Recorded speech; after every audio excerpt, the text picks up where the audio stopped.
अगर आपके पास ये एक मीनिंगफुल डेटा है जिसे रॉ डेटा से एक्सेल पिवट टेबल का यूज करके डिसीजन मेकिंग के लिए एक इंसाइटफुल और डायनामिक रिपोर्ट में कन्वर्ट किया गया है। अब आपसे कहा जाए कि इस पिवट टेबल में दो और कॉलम ऐड करने हैं। पहला average profit per unit sold के लिए और दूसरा profit percentage by net sales के लिए।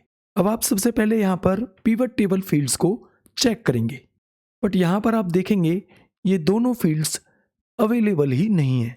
तब आप नेचुरली यहाँ पर फॉर्मूला यूज करने की कोशिश करेंगे, बट जैसे ही आप पिवट टेबल को फिल्टर या रिफ्रेश करेंगे तो फॉर्मूला डायनेमिक नहीं रहेगा। डेटा ना तो प्रॉपरली एक्सपेंड होगा और ना ही कॉम्पैक्ट। तो इस वीडियो में एक रॉ डेटा से इंसाइटफुल रिपोर्ट तक पहुंचने की जर्नी को स्टेप बाय स्टेप समझेंगे और साथ ही दो एक्स्ट्रा कॉलम्स भी पिवट टेबल का ही यूज करके कैसे ऐड करेंगे, चलिए सीखते हैं।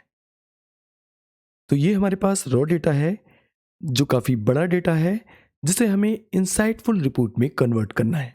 इस डेटा में आप देख सकते हैं branch, territory, product category, product name, channel name, unit sold, sales, discounts, net sales और प्रॉफिट, ये सभी कॉलम्स दिए गए हैं। सबसे पहले जो हम यहाँ पर इस डेटा से इंसाइट निकालेंगे वो है सेल्स बाय प्रोडक्ट, यानी प्रोडक्ट वाइज सेल्स को समराइज करना है। तो सिंपली पिवट टेबल क्रिएट करेंगे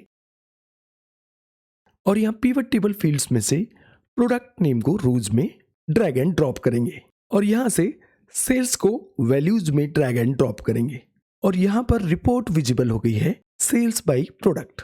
अब इस रिपोर्ट को हमें यहाँ पर ब्रांच वाइज भी विजुअलाइज करना है। तो सिंपली ब्रांच वाले फील्ड को हम यहाँ से रोज वाले फील्ड में ड्रैग एंड ड्रॉप कर लेंगे। तो आप देख सकते हैं अब data branch wise, product wise visible हो गया है।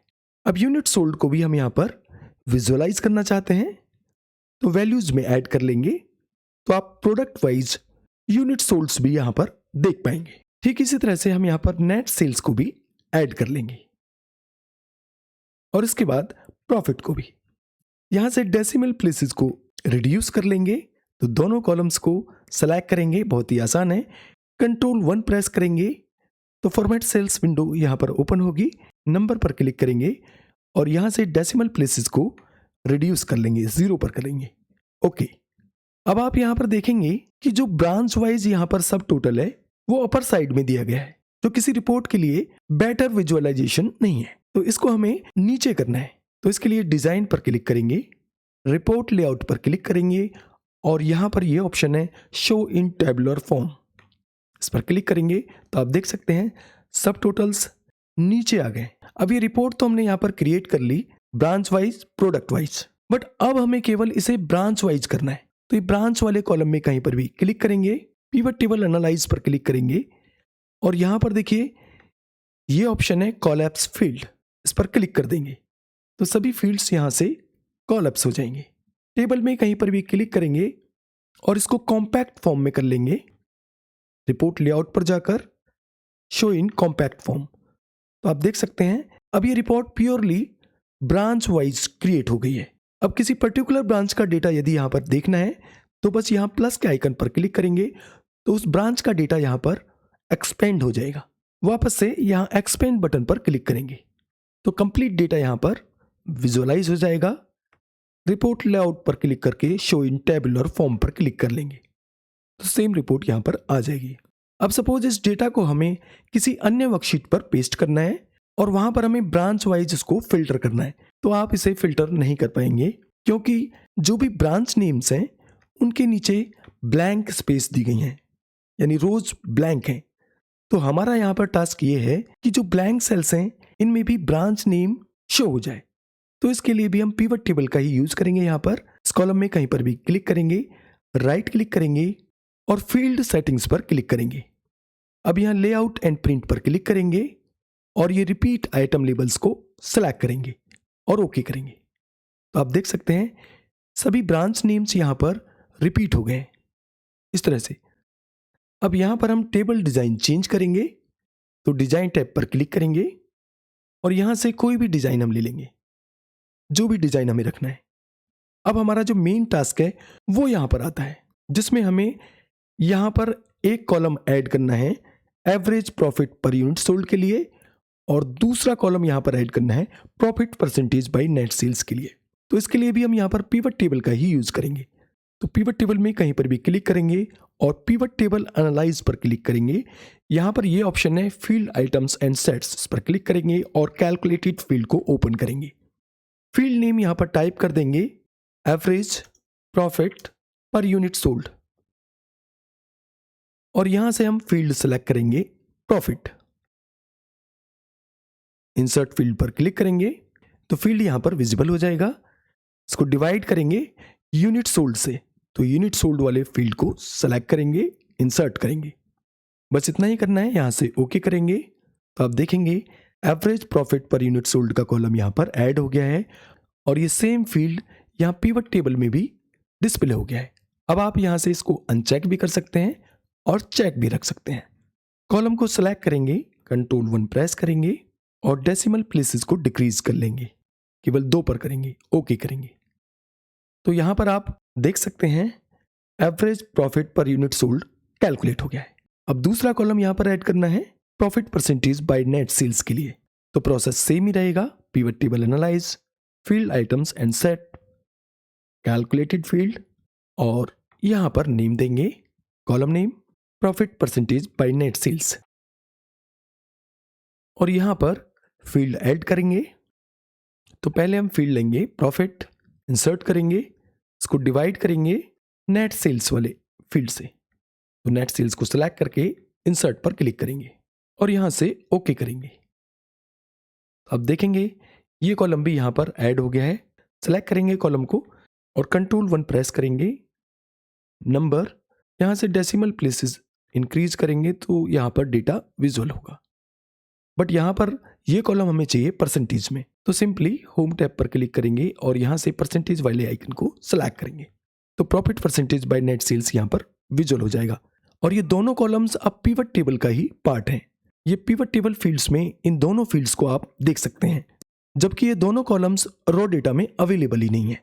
अब यहां से पिवट टेबल फील्ड को क्लोज कर लेंगे और टेबल को थोड़ा प्रेजेंटेबल कर लेंगे। तो इसके लिए कॉलम विड्थ को इक्वल कर लेंगे, इन सभी कॉलम्स की विड्थ इक्वल कर लेंगे और डेटा सेंटर में अलाइन करेंगे।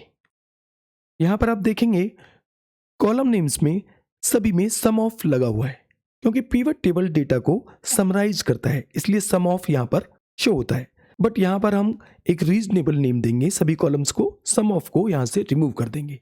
तो यहाँ फॉर्मूला बार में आप देखेंगे यहां से सम ऑफ को रिमूव कर दिया है। अब देखिए जैसे ही हम यहां पर एंटर करेंगे तो इस तरह का पॉपअप रिफ्लेक्ट होगा, pivot table field name already exists. इसके लिए आपको कुछ नहीं करना है, बस एक स्पेस देना है और एंटर करना है। इसी तरह से सभी में से सम ऑफ को हम रिमूव कर लेंगे।